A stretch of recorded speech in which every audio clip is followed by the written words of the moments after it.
fivavahana eto amin'ny Hope-Fi Radio.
Miraha firam-baovao ho an'i Jehova, miraha ho an'i Jehova ary tany rehetra, miraha ho an'i Jehova misaora ny anarany, lazao isan'andro isan'andro ny famonjena mahafaly, ambarao any amin'ny jentilisa ny voninahiny ary any amin'ny firenena rehetra ny fahakakana nataony. Fa lehibe Jehova ka mendrika hoderaina indrindra sady matahotra, fa ambonin'ny Andriamanitra rehetra, fa ny Andriamanitra ny firenena dia tsinotsinona, fa Jehova no nanao ny lanitra.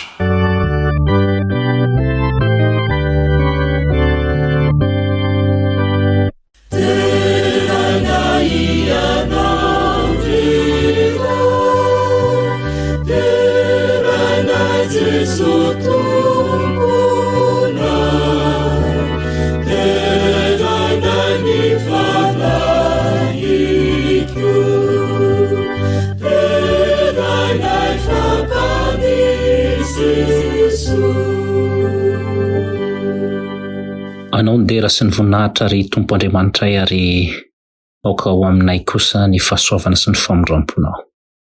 N'aiza n'aiza toerana misy anay dia ny andrandrana indrindra dia ny fanatrehanao. Ka ny fanatrehanao ny hitondra hery, hitondra fahefana, hitondra tanjaka ara-panahy ary anovanay mandritra ny andrenesanay ny afatra eto. Aoka ho tsapany rehetra ny fanatrehanao amin'ny anaran'i Jesosy. Amen.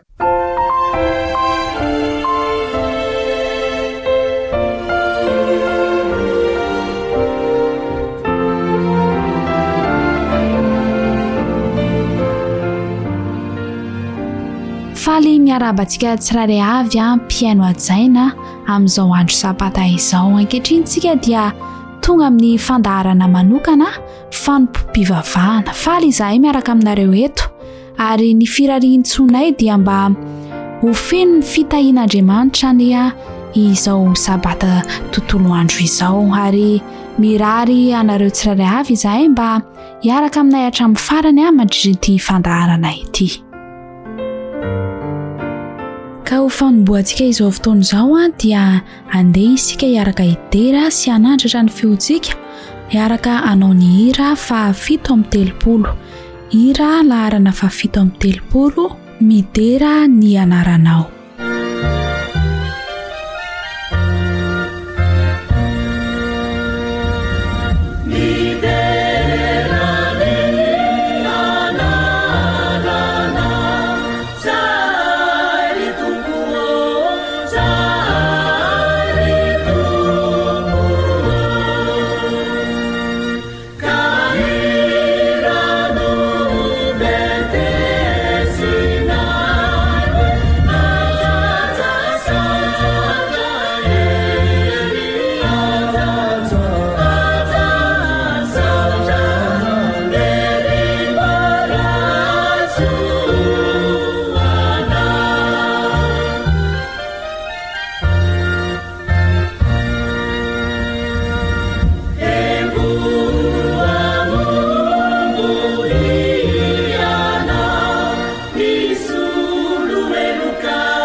asantsika andray ny baibolyntsika ka nokatra izany ao amin'ny Josoa.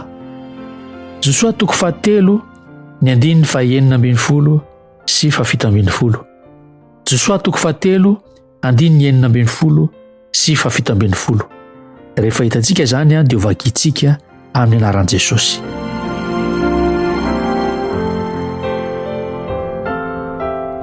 Dia nijanona ny rano izay nidina avy tany ambony ka tonga toy ny antotan-javatra tery lavitra tery.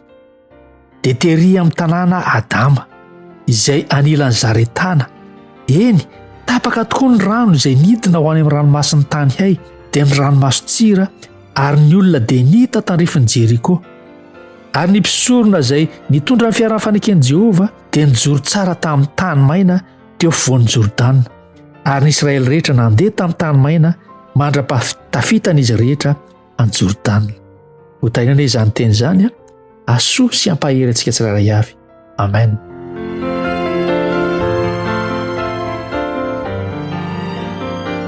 Ary vavaka isika. Riraina eo izay ny danitra, misaotra anao zahay satria mbola nitantana sy mivimbina anay indray ianao nahatratra izao sabata anao masina izao. Sabata fitsaharana izay andraisanay fitahiana feno mananambiampy avy aminao. Kehitriny dia mitrotro am-bavaka manokana izahay ho an'ireo vahoakanao rehetra izay misehatra ady sarotra maro isan-karazany. Ianao Jesosy eo naoka eo aniran'izy ireny mandrakariva. Ary eo ka ny teninao izay hoentin'ny mpanomponao amin'ny tian'io ity mba hitondra vahaolana anie Jesosy eo ho an'ny vahoakanao rehetra, ho an'izay mieno an'izany fandarana rehetra izany anio, ka dia hahazo hery amin'ny fiainona izao fandarana izao ny tsirairay avy. Mino Tompo fa amomba sy tany tsirairay avy ianao hamaza ny olana rehetra izany, na inona izany na inona, fa dia tononona izao vavaka izao noho ny amin'ny anaranao Jesosy malala. Amen.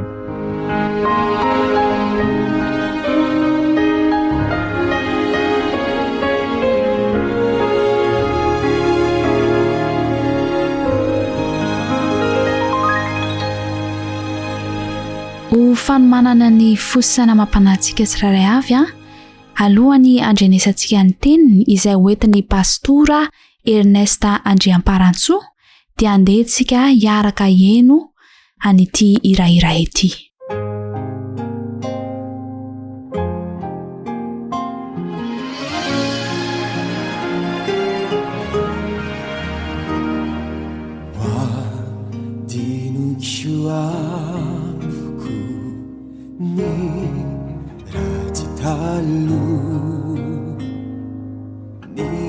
Niaratsiny fiainako efa nafuko avoko teniny iray ty tony velomako kanatafitra maheryko tsisy ataborako ampitombero amico giurina mafiauampo Kristima waisiwanao ufamzeni saurehecisa asuni fifunaku emunitarainaku Kristilai panafaka kude majesia famananana raipia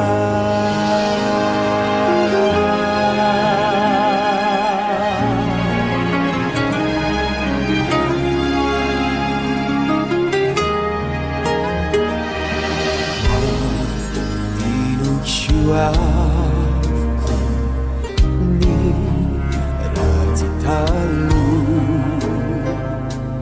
niaratsiny fiainaku efa nafuko avoko ampitombero amico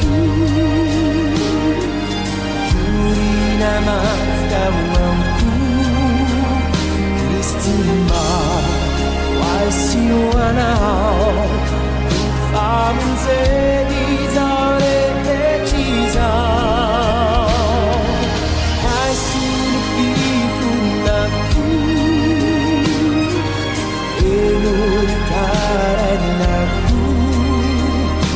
istilah manfaat Ude manjes ya famana nana Aikia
dia ray somim-boninahitra Andriamanitra noho ny fahasoavana sy ny famondram-po izay atolony ary avaozony isan'andro amintsika ary nahatratrarantsika indray ity andro fitsarana ity ary ahafahantsika ihany koa manaraka ny onjam-peo izay manaparika ny vaovao mahafaly sy ny hafatra mba hahatonga antsika ho voataiza ara-panahy ary ahafantatra ihany koa ny fahamarinana.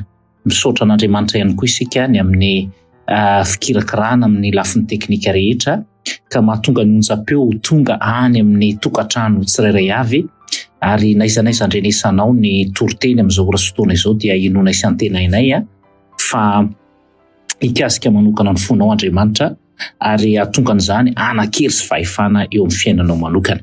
Ary amin'ity androany ity dia mbola ny bokin'ny Joshua ihany ry ava-malala no tiana hitondrana lesona lehibe ao anatin'izao afatra manokana avy amin'Andriamanitra izao. Ny bokin'ny Joshua dia ho an'ny natao ho an'ny vahoaka an'Andriamanitra izay mizotra makany amin'ny fiainana mandrakizay ilay kananan'ny lanitra ary izany no ny fitianantsika azy. Efa hitantsika ny Joshua toko voalohany, Joshua toko faharoa ary androany isika dia ny Joshua toko fahatelo ary mino fa ahery ianao satria misy teboka vitsivitsy izay asongadina ao anatin'ity bokin'ny Joshua toko telo ity ka melohany anokafantsika ny tenin'Andriamanitra sy hanazavana ny heviny dia manasa anao mba hivavaka fohy.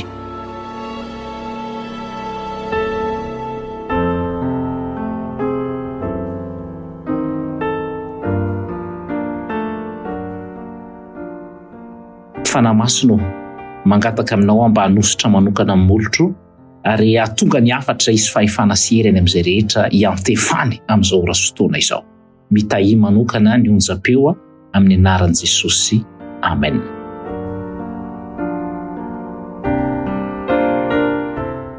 Araka ny nambara teo dia miditra ao amin'ny tontolon'ny bokin'ny Joshua toko fahatelo isika izany ary miompanao ny afatra amin'ity androany ity dia tsy inona izany fa ny tany zanak'Israely ny ranon'ny Jordana izany ny tsangam-bato izay nataony tao Gilgala nitaotry ny Amorita sy ny Kananita tamin'izany. Dia misy lesona vitsivitsy izany ao anatin'ity ary tena tiako be mihitsy ny bokin'ny Joshua, tena feno lesona isaky ny chapitre ary izay no mahatonga an'ilay izy hoe raha tsy mandinika mihitsy ianao, raha tsy mandrehana izany afatra izany ianao tavela misy zavatra be dehibe zany raha tenao raha vo tsy namaky tsara ny bokon'ny Joshua fa iverintsika boky ordinaire fotsiny le izy. Ary mahafinaritra amin'ilay anarana hoe Joshua dia misy racine zay itovizany amin'ny Jesosy mihitsy koa ilay izy. Ary midika fa Andriamanitra ny famonjena antsika, zay mantsy ny hevitry ny telay hoe Joshua amintsika Andriamanitra izy no mamonjy antsika, dia tahaka ny Jesosy mihitsy zany. Ka eto zany ny bokin'ny Joshua toko 7 dia zao ny voalaza hoe dia ny fomaraina koa Joshua ary ny olona dia niala tany Sitima ka nakany Jordana dia Joshua sy ny zanak'isy rehetra ary nitoetra teo izy aloha vao nita. Ny lesona voalohany dia zao hoe raha lasana bavy malala rehefa misy zavatra tsy maintsy ampitana, rehefa misy Jordana eo alohanao, dia rehefa misy rano mangeniheny zany Jordana zany dia rano tsy hoe madio mandrakariva, tsy hoe mazava tsara ary hita zay ao aminao ambany ao. Misy fotoana izy lalina, misy fotoana izy io miakatra sy ny sisa. Ka dia sahirana ny zanak'Israely hoe atao ahoana ity, ka ny tsy ambaratelo zany mialohan'ny ampitana zavatra anankiray problème manoloana, satria ity zany Jordana ary tsy misy indray eto Jordana, tsy misy resaka hoe sambo na lakana iampitana, fa dia tsy maintsy iampita eo zany zareo zao. Dia inona ny zavatra natao? Ny fomaraina, raha lasana bavy malala mazotomy fomaraina ary mazotomy janona mihitsy aloha manontany an' Jehovah ny fifoazana maraina, tsy hoe mifomaraina fotsiny fa zay le hoe tena mila an'izay isika amin'izao fotoana izao, ao anatin'ny ritma, ao anatin'ny toe-javatra sarotra dia ny fifoazana maraina mifandray amin'ny tompo tahaka ny Joshua sy ny zanak'Israely dia tena zava-dehibe. Fa eto aloha zany Joshua dia ny fomaraina koa Joshua ary ny olona dia niala tany Sitima ozy izy, ary eto nitoetra teo izy aloha vao nita, nitoetra mihitsy aloha vao miampita, mialohan'ny iampitana dia makabahana aloha. Ary eo amin'ny fiainana dia izay mihitsy, eo amin'ny fiainana ara-panahy dia ilaina ny fitokanana, ilaina ny fitoerana aloha vao manao zavatra, mandinika tsara aloha vao manao réaction. Be dia be na nitoetra antsika aza zany dia tonga dia manao réaction ny olona, tonga dia tezitra be, tonga dia misy zavatra atao, mbola misy Jordana eo mangeniheny dia aloha mihitsy aloha mitoetra, dia zay vao mandeha miampita. Dia afaka teloana ozy izy dia nandeha namaky ny tobiny buffet. Dia inona ny zavatra nataony zareo avy eo? Nandray ny baikon'i Jehovah hoe manomboka izao dia antsoina ny Levita sy ny mpisorona rehetra, ary inona ny zavatra atao? Mandehana fotsiny manamasina ny tenanareo. Eo amin'ny 15 ny zavatra voalohany atao ihany koa zany, ataontsika hoe zavatra hoe inona ny action manoloana Jordana ianao zany zao, manoloana problème ianao zany Jordana ny asa, Jordana ny tsy fisim-bola, Jordana ny aretina, Jordana inona daholo ny karazana Jordana mety misy any aminao any. Fa ny zavatra atao voalohany dia ity le hoe manamasina ny inona ozy izy?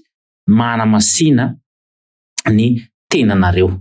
Zay zany anisan'ny zavatra lehibe zay hoe tena misy consécration mihitsy zany izay atao aloha, mialohan'ny mouvement rehetra zay atao, mialohan'ny hetsika rehetra zay atao. Raha lasana bavy malala manamasina ny tenantsika, mandiny tena. Zay ny voalaza eo amin'ny 15 manamasina ny tenantsika. Ary matetika isika rehefa misy toe-javatra sarotra zany dia tsy mandiny tena isika fa tonga dia le zavatra no hitantsika, na mandinika olona isika na mandinika toetran'olona dia tavela miaraka amin'izay. Ny zavatra voalohany dia mandiny tena. Raha tianao ny ahomby, tianao ny ahita fitahiana, tianao ny ahita fahasoavana, tianao ny androso be eo amin'ny lafiny ara-nofo ary indrindra eo amin'ny lafiny ara-panahy, ny fanamasinana tena zava-dehibe raha lasana bavy malala.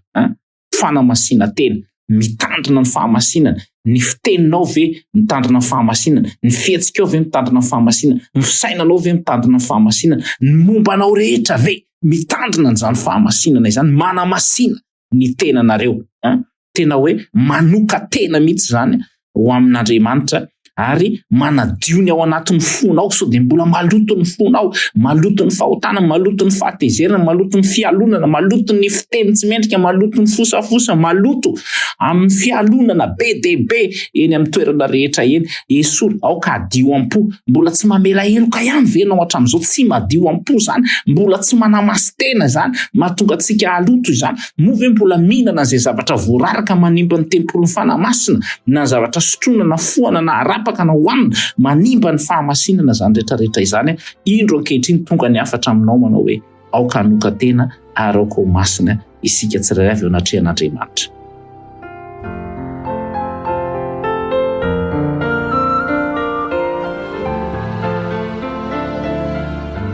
Ny zavatra faharoa dia eo amin'ny andininy fahatelo ka hatramin'ny fahaefatra dia izao ny voalaza hoe nandidiny olona ozy izy dia ozy izy hoe rehefa hitanareo ny fiaran'ny faneken'i Jehovah Andriamanitra reo ary ny levita mpisorona mitondra azy dia miala amin'izay toeranareo ka manaraha azy dia asio elanelana ozy izy mba ho fantatrareo ny lalana izay mety aleanareo fa tsy mbona naleanareo akory izao lalana izao.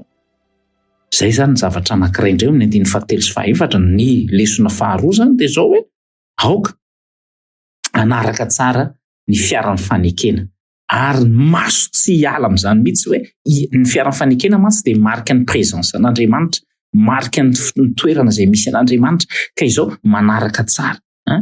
Iny zany misy ny fanekena, iny misy ny fanatrehan'Andriamanitra dia midika zany zay fa hoe zay hitarian'io dia manaraka n'iny daholo ny olatra, manaraka instruction na manahoana zany dia manaraka ary maneho an'izay fanajana sy ny fahatokiran'Andriamanitra sy ny fitarian'Andriamanitra izay. Raha vao tsy izay zany ny zavatra miseho dia sahirana be isika raha lasa ny abavy malala hoe misy zavatra izay mila amboarina tsara zany fa masotsika mivilivily be ary eo amin'ny fiainana dia izao hoe mila mifikse amin'ny Jesosy mihitsy izay ilay ary amin'ny Hebreo hoe mijery an'i Jesosy Kristy tompony finoantsika sy fanefa azy aza mijery inona be deaibe ny obstacle be deaibe ny Jordan eo aloha fa izao tena indraindray ohatrany hoe impossible mihitsy ny ampitana amin'izany Jordan izany kanefa efa miteny ny tompo, efa miteny ny baiko manao hoe jereo ny fiaran'ny fanekena dia mandehana fotsiny arao naiza misy an'io fiaran'ny fanekena io dia ho hitantsika fa izy zany zavatra mitranga, fahagagana mitranga ao anatin'izay fotoana izay.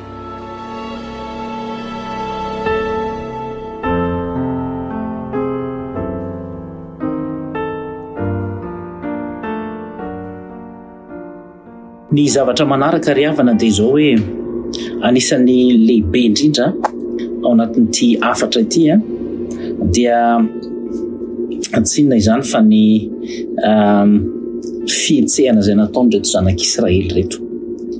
Zareo zany tsy mijanona fotsiny amin'ny hoe nahazo baiko dia faly fotsiny hoe nahazo an'izay baiko izay fa ny baiko rehetra izay nataon'Andriamanitra dia narahana asa. Saika ohatrohatr'izay daholo ny ao am-bokin'ny Joshua zany rehefa misy zavatra atao dia tonga dia misy hetsika avy hatrany izay ataon'izy ireo ao anatin'izay. Ka ao anatin'ilay hoe tontolon'ilay hoe misy finoana zany dia arahana asa.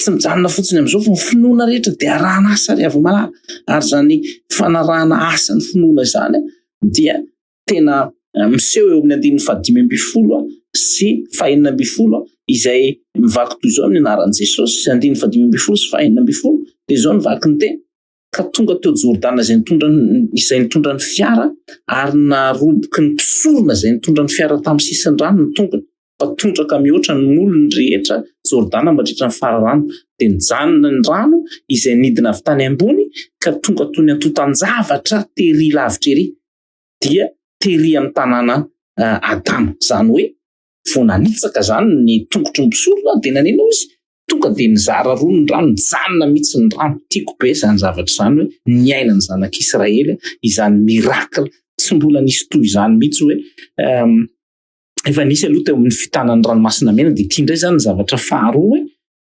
ny na dia ataontsika hoe tondraka aza ny rano na dia mahery tahaka n'inona aza ny onjam-piainana na manahoana ny onjan-drano, manahoana ny hoe tondraka ny indraindray zany tsika eo amin'ny fiainana dia tondraka ny olana sy ny toe-javatra maro samihafa dia tadidio fa mila mametraka ny tongotsika, mila manana finoana isika mametraka ny tongotsika, manao pa isika tsy mijanona fotsiny eo ka ny finoana zany dia tsy zavatra pasifa hoe mijanona eo fotsiny fa tena hoe mitaky asa, mitaky fihetsehana izany. Ary indraindray Andriamanitra dia mangataka antsika mihitsy mba hanao an'izay pa voalohany izay mialohan'ny hisehoany voninahiny amin'ireo planina izay tadiaviny amin'ny fiainanao dia mangataka anao izy mba hanao pa voalohany. Ary rehefa manao an'izay pa izay isika na dia totrany tsy fantatsika aza hoe inona izany fangatana ataon'Andriamanitra izany dia mino fotsiny ihany fa Andriamanitra dia mamboatra lalana ary tsy hoe mamboatra lalana fotsiny Andriamanitra fa izy mihitsy lalana sy fiainana ary fahamarinana Jesosy zay resahana zay, izy mihitsy ilay lalana. Raha lasaina bavy malala, tianao ve hanokatra lalana eo amin'ny fiainanao Andriamanitra? Tianao ve hampijanona andreo problema sy zavatra tondraka eo amin'ny fiainanao Andriamanitra? Manaova action, manana finoana, mandehana amin'ny finoana fotsiny fa hiditra ny sehatra ny tompo amin'ny zavatra rehetra zay atao. Ary rehefa miseho zay dia manana planina izy hoe tafita soa tsara ny olona anankiray ao anatin'izay zavatra izay.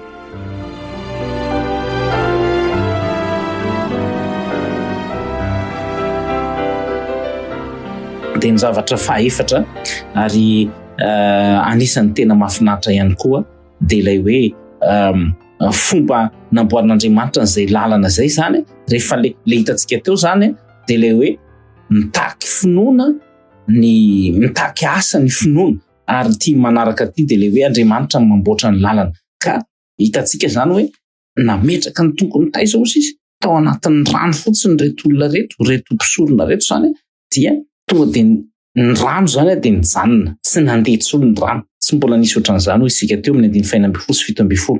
Dia naninona ny vahoaka rehetra? Nandeha teo amin'ny tany maina ny vahoaka rehetra.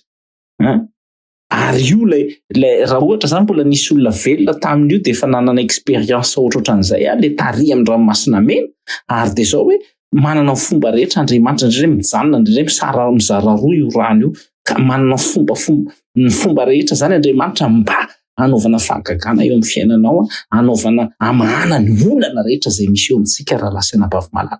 Ny anjarantsika dia manao step fotsiny, zay moa le fomba fiteny azy hoe manao pas fotsiny isika, premier pas zany no tena mikonty ihany koa rehefa miaraka amin'Andriamanitra, dia mitranga zany ny fahagagana ao anatin'izay zavatra izay. Rehefa mahatoky zany isika ka tsy misalasala, tongotra mila mijiboka fotsiny. Dia zao hoe mety hanangana zavatra ve ianao? Ndao tonga dia medy fototra raha hanangana trano, tonga dia atombohy ny angady. Fa rehefa manomboka eo ny angady hanangana fiangonana, atombohy fotsiny ny angady dia hitanao eo metomboka amin'ny zavatra kely ny pahanao voalohany. Rehefa manomboka mitady asa ve ianao ankehitriny, dia zao hoe to dia rehefa azo fotsiny demande, fa zany ny mety ho pahandrasana. Mety efa manomboka mitady izay olona silam-panahy ve ianao, na vehivavy na lehilahy, alefa azo fotsiny message, efa manomboka misy dingana pas zay ataonao. Mety ohatra ve ianao mitady fanasitranana ankehitriny, dia zao hoe anao fahagagana eo amin'ny fiainantsika Andriamanitra fa ny premier pas avy aminao tadiaviny dia miseho ny voninahiny rehetra ao aorianan'izay fotoana izay. Dia zao hoe Andriamanitra zany dia mety mampiasa foana ny fomba nandresentsika tamin'ny lasa mba anatanjahana ny finoantsika eo, ary amin'ny zavatra ho futur rehetrarehetra, ny zavatra ho avy rehetra, dia tokony tsy hanatahotra isika raha ohatra ka manina. Ary tiako be zay tenin'ny mpanompo vavin'Andriamanitra izay manao hoe tsy misy tokony hatahorantsika no avy raha tsy hoe manadino ny fampianaran'ny tompo tamin'ny lasa isika. Fa tokony mahazo antoka tsara loatra satria be dia be ny lalana efa nizoranao, be dia be ny Jordana sy ny ranomasina mena izay efa nipotahanao, efa nanao fahagagana, nasen'Andriamanitra nandresy an'ireny ianao, dia zao hoe azo antoka ny ho avinao ka dia mahireza hatrany raha lasa sianabavy malala.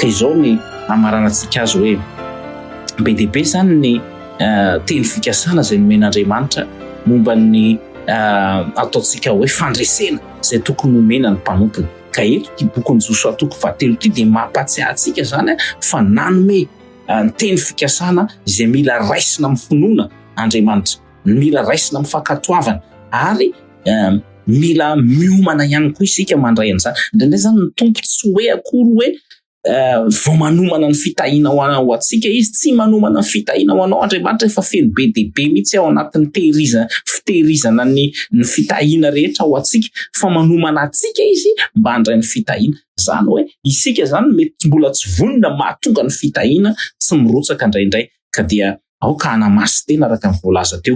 Ity ilay dian'ny zanak'Israely, zao voyage lehibe ataon'ny zanak'Israely izao zany izay hipitan'ny Jordana, dia tsy hoe akory hoe hiditra amin'ny tany Kanana fotsiny tanjony zany, fa tena hoe mba hahatonga antsika hanao pas satria lalana tsy maintsy lalovana ny Jordana mba tongavanao any amin'ny tany Kanana. Be dia be mety efa nandalo Jordana ianao, mety mbola andalo Jordana isan-karazany, fa io zany tsy hoe le tonga any fotsiny zava-dehibe, fa eo andalana makany amin'ny fiainana mandrakizay, makany amin'ny Kanana lanitra raha lasaina bavy malala, dia misy Jordana be dia be tsy maintsy ampitana ka mivonoana ianao ny amin'izany zavatra izany. Inona no anjarantsika eo anatin'izay? Dia izao hoe ny Andriamanitra efa nanome ny fikasana ho isika teo, dia izao hoe aoka isika tena namasina ny tenantsika. Moa ve fa manamasy tena isika, mitandrina n'ireo zavatra manimba fahasalamana rehetra ve isika? Aoka anaraka fotsiny ny présence n'Andriamanitra, aranfo ny teny ny fiaran'ny fanekena, mijery ny fiaran'ny fanekena, eno izay baikon'Andriamanitra eo amin'ny fiainanao, manaova dingana amin'ny finoana. Efa manao an'izany ve isika? Sa mbola tsy manao an'izany akory? Dia atao fotsiny pahanao, dia Andriamanitra no miantoka ny zavatra hafa rehetra. Ry hava malala, minsy manantena fa manomboka izao ianao dia anova ny fomba fijerinao, anova ny fomba fisainanao. Tsy hijanona fotsiny eo amoron'ny Jordana ianao, fa ho tafitan'izany, satria anapasaka rano Andriamanitra ary ampijanona n'ireny problema rehetra izay misy reny any Andriamanitra. Ary izany mihitsy mivavaka ho antsika amin'izao ora sy fotoana izao, mivavaka ho anao.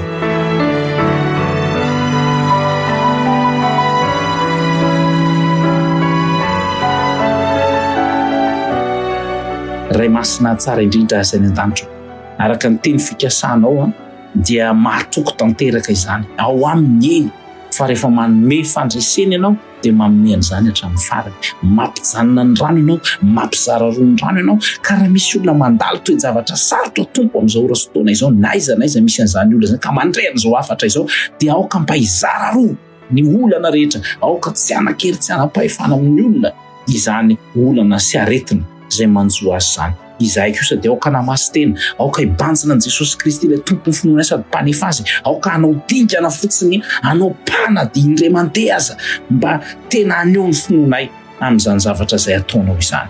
Ary dia mitahy manokana ny fiainanay rehetra, samy manana ny endriny ny Jordana anay, fa ny angatanay Jesosy dia ho tafitany ny zanaka ao tsirairay avy. Izany ny tononona sy asandratra amin'ny anaran'i Jesosy Kristy. Amen. Samy mahery raha lasaina bavy malala, raha eo amoron'ny Jordana ianao ka hiampita, dia ho tafavoaka soamantsara ho voninahitra Andriamanitra maherezaka.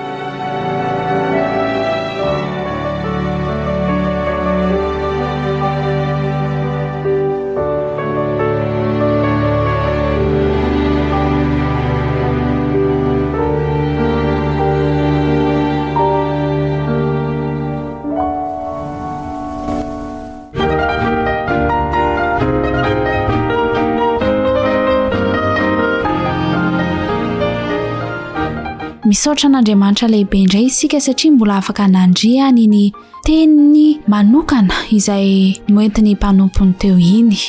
Ankehitriny dia ny firarointsoanay dia mba hitoetra aty anatintsika tsirairay avana izany teny izany, tsy handalo fotsiny amin'ny sofina fa mba hitondra fiovana ara-panahy eo amin'ny fiainantsika.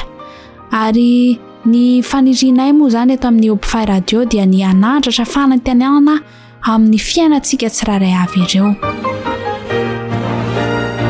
Ankehitriny dia mifarana sahady ny fandaharana fanompiavavahana amin'ity androandroany ity, fa manome fotoananao indray izahay amin'ny herina ny toy izao eto amin'ny Open Radio.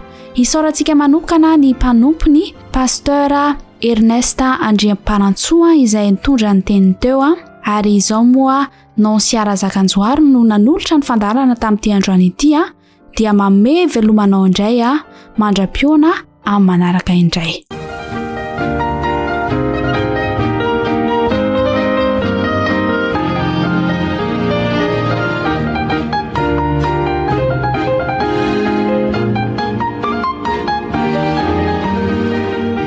Narahinao teo fanompoam-pivavahana eto amin'ny Hope Fire Radio.